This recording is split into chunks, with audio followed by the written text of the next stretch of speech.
Hello, lovelies. So we are going to go over full install of Paging Polly right now, and we're going to be using an InstaWP site. The install process will be exactly the same on any WordPress install once we get to the WordPress admin area. I'm going over WP Insta or InstaWP because I think it's probably one of the easiest, fastest ways for you to get started with Paging Polly. It's incredibly affordable hosting and it's very instantaneous. So you will already see that I already did spin up a site. This is partially just because they show your username and password when it first spins up, and it does take a second. So I didn't want you guys to have to wait on video, but I am going to go over the settings that I use really quickly. So once you log into your InstaWP account, and it's very easy to join, you can use your Google email and you'll be in here in no time. You're going to go to Add Site. The main thing that you're going to change is the PHP version. We're going to do 8.3. You're going to go to Next. You're going to skip over this. And now these are the hosting plans essentially. You will see that there's a per day or a per month. That's because these are often used for staging or sandbox sites for web designers. That's how I found them. And what we are going to want is the starter or higher. So starter or plus is really going to be where I'd recommend you guys be. Starter is weekly backups to their backup site, as well as a CDN and Shield, which is just an extra security layer that they add for you. Plus does daily backups, which is really nice. There is going to be integrated backups in Paging Polly coming very shortly. I think that will be released in the alpha, and if not, in the beta version of Paging Polly. But these are full backups of your WordPress, which is really nice. I did try testing with Sandbox. I was able to install and I was able to do updates and the license, and it was able to generate with AI. The main problem that I found was that very quickly, just having like 2 projects in there and a couple book covers, that it slowed to next to nothing, and that during certain times of day, it had problems with even doing the AI generation. I just think it's a little bit too basic. There's no bandwidth either, so you wouldn't be able to just go to the URL from like say your mobile device or tablet. So really wouldn't recommend Sandbox. I'd really recommend Starter or higher, and it's just $5 a month. So then you would hit Create Site. I've already done that, so we can go ahead and cancel. And we've got here our site. So once that's done spinning up for you, you'll see there'll be a banner with your username and password that I would highly suggest you save. But you can always do a magic login from your InstaWP. It shows that you are on the starter plan and what that gives you with the backups and the shield. And we're just going to do magic login.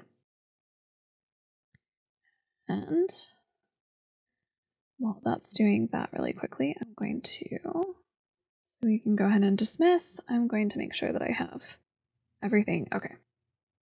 So first things first, we're going to go to themes, and we're going to go to add theme, upload theme, and we're going to choose a file. So if I hit choose file, it will bring up all of my files to browse to the location. You can also open up, say, your downloads folder. That's probably where it's going to be, and it will allow you to drag and drop. So that's what I'm going to do. So I'm going to grab, it's going to be called Polly Minimal Theme, and I'm going to grab it and drop it right onto the choose file button. And you can see it's now loaded. So I'm going to go ahead and install. I'm going to go ahead and activate. And now we have Paging Polly's theme. We can go to 2025 and we can go ahead and delete the old theme. So we just have Polly. If you want to change the little favicon, you can do that from Customize. You can also change the name of your site and all that from here. So I can show you that really quick. So here you can go to site identity. So if you are using this for yourself other places, you can change the site title, you can change the tagline, and you can change the site icon, which is the little icon that shows in your browser. You can also change your homepage. So you might want this set to the page that Polly will be on. Right now, if you are not logged in to Paging Polly as the admin, we are going to be adding collab features later on, but if you're not signed in as the admin, it should just redirect you to the login page. So you can set that as your homepage for this. But we're just going to X out of this.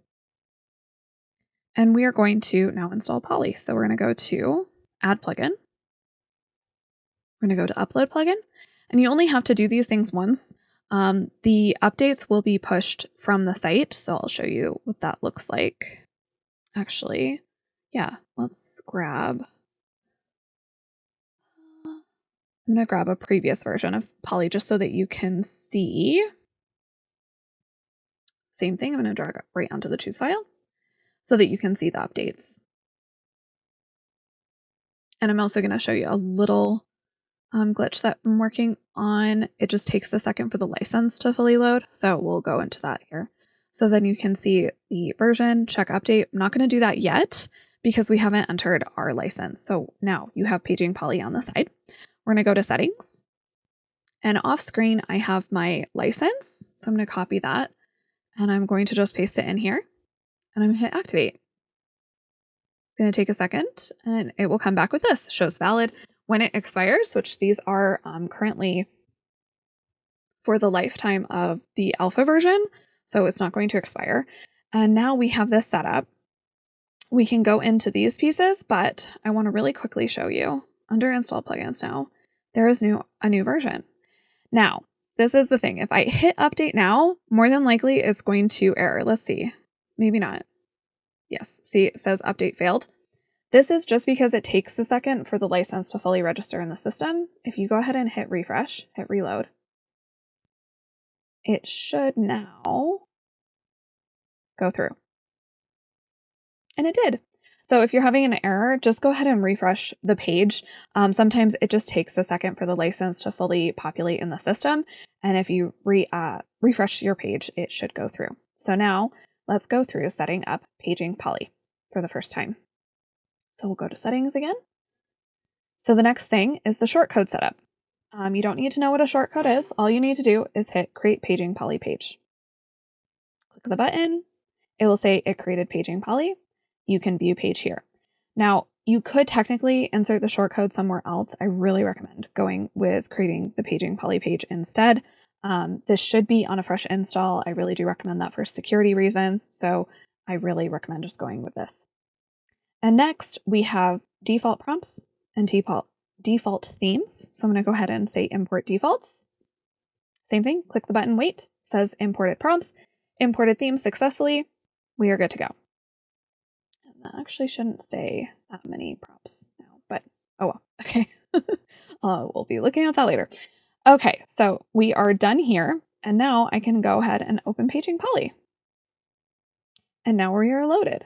So if this is your first time using Paging Polly, I would recommend you now go to the video that goes into creating your first author profile and your first library project, or going into the settings walkthrough on how to add your API key.